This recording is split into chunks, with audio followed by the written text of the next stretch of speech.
Welcome to Mikey Makes Eats. I'm sure that sour look on your face has to do with a complete lack of rice flour to make rice noodles from. You planned pad thai for dinner tonight only to realize that neither did this week's shopping list or pantry contain rice flour. Before heading to the store to fix your mistake, you remember the red potato flour and figure it could fix your flour frustrations. You assemble a cooking collective of a spatula, whisk, large mixing bowl, loaf pan, large pot with a lid, silicone brush, small dish of oil, knife, and determination. Knowing the waxy ways of red potatoes, you know your recipe will require a second starch containing more amylose than amylopectin. A noodle knows no strength when deprived of a good dose of amylose, the hearty starch. Choices such as cornstarch and store-bought potato flour are favorable because they are packed with tough little amylose molecules. Concerned your noodles may become overpowered with potato powder, you believe cornstarch and red potato flour will make good friends. You add your 1/3 of a cup whole red potato flour,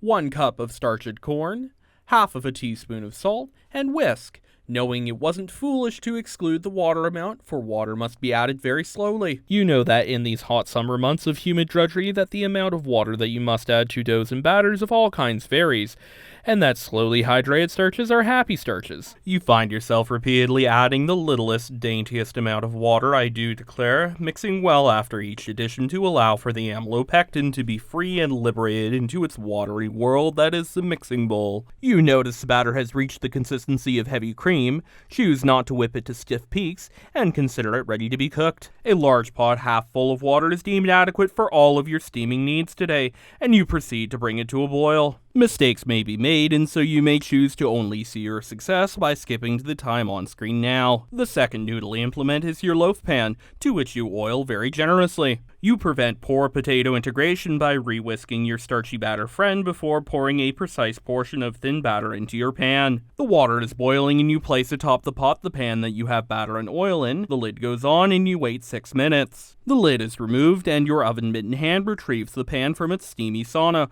only to find that despite your attempt to make noodles, you have dabbled into cheese making. After espousing language so colorful that would make a rainbow blush, you accept things happen, mistakes are made, some noodles may be salvaged, and it's time to carry on. You still have lots of batter, and so you put your next batch on a diet and starve it of any and all oil. You're re-whisking the batter and pouring it into the naked pan, to which will descend upon the pot as before, waiting yet again 6 minutes. Donning your oven mitt again and seeing the beauty of your creation, you decide boo-boos aren't badges of honor and that your noodle sheet needs a couple minutes to cool down. You attempt to lift the noodly sheet out of its pan, but you begin to notice the two are an inseparable pair. Your first thought is to give them time to yearn for space, and so you wait. 4 minutes later and they still will not let each other go, and so you slowly scrape out the pan and become fiercely determined in the process. The next batch will be your batch, your breakthrough, your magnum opus, your orchestra, your insert superlative here. And so with the peak of potato confidence, you add but just a whisper of oil to your pan, re-whisk your batter, and add a thin portion to your pan. The pan, now placed atop its steamy throne, which it shall reign from for 6 minutes. Removed, you wait yet another 6 minutes, and then brush your spatula with oil, and the top of your noodle sheet with oil, knowing the final step may be perilous. Finally, you endeavor to first loosen the edge of the sheet by precisely poking none but the very edge of the edge. And now, with the edge loosened, you slowly work your spatula under the sheet, gently, carefully, lovingly nudging.